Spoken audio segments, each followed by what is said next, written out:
అందరికీ నమస్కారం అండి. మేమిక్కడ వారాహి అమ్మవారికి గుప్త నవరాత్రులు చేస్తున్నామండి.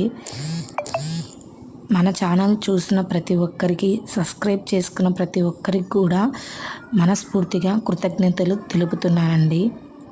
ఇక్కడ వారాహి అమ్మవారి నవరాత్రుల్లో ఈరోజు 7వ రోజు అండి. అమ్మవారికి శనగలు ప్రసాదంగా పెట్టాను, పానకం పెట్టాను.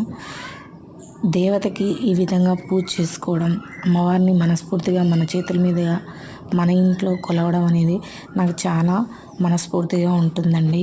చాలా ఇష్టం కూడా. ఈ వారాహి అమ్మవారిని ఎవరైతే పూజిస్తారో వారికి కష్టం అనేది రాకుండా అమ్మవారు చూసుకుంటుందండి.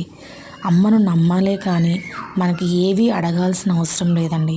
అమ్మకి తెలుస్తుంది ప్రతి బిడ్డకి తను ఏం చేయగలను, ఏది అవసరమని అమ్మ ఇస్తుంది అనే బలమైన సంకల్పంతో అమ్మను మీరు నమ్మండి. శ్రీ వారాహే నమః, వజ్రఘోషాయ నమః.